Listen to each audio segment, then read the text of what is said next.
আপনারা দেখতে পাচ্ছেন এই মুহূর্তে কিন্তু তারা ব্যারিকেড ভেঙে সচিবালয়ের ভিতরে প্রবেশ করার চেষ্টা করতেছে। ইতিমধ্যে আপনারা অবগত আছেন যে ইশরাককে নগরের মেয়র হিসেবে দায়িত্ব বুঝিয়ে দেওয়ার জন্য দীর্ঘদিন ধরে কিন্তু তারা আন্দোলন করতেছে।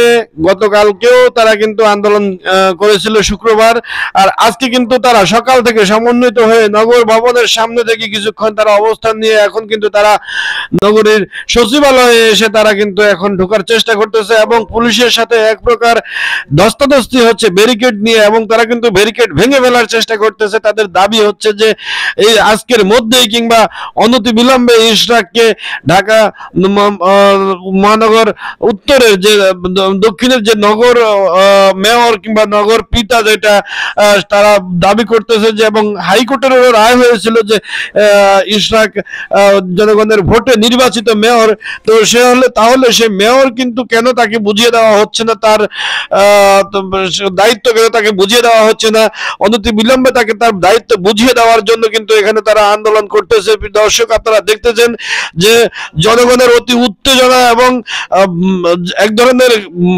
কি বলা যায় এখানে মানে ব্যারিকেড যেন না ভাঙতে পারে সেই জন্য কিন্তু আজকে দেখতেছেন যে কিছু মানুষ এসে তাদেরকে এখান থেকে নিয়ে যাচ্ছে। প্রিয় দর্শক আপনারা দেখতে পাচ্ছেন এখানে কিন্তু নগরের যে মানে সচিবালয়ের গেট থেকে অর্থাৎ সচিবালয়ের ঢোকার জন্য যে ব্যারিকেড এখানে কিন্তু 146 দ্বারা জারি আছে। আপনারা জানেন যে সচিবালয় এবং প্রধান উপদেষ্টার বাসভবন সহ ঢাকা শহরের গুরুত্বপূর্ণ সরকারি যে স্থাপনাগুলো আছে এবং তাদের বাসভবনগুলোর আশেপাশে কিন্তু 146 দ্বারা এবং যে কোনো ধরনের মিটিং মিছিল সমাবেশ কিন্তু এখানে নিষিদ্ধ আছে। তো যাই হোক এখানে একজনের নেতৃত্বে কিছু মানুষ নেতৃত্ব দিয়ে তারা এই গেট থেকে তারা কিন্তু আন্দোলনরত যে জনগণ তাদেরকে সরিয়ে দিয়েছেন। মূলত এই আন্দোলন কিন্তু দিনকে দিন জোরালো হচ্ছে, দেখা যাক কি হয়।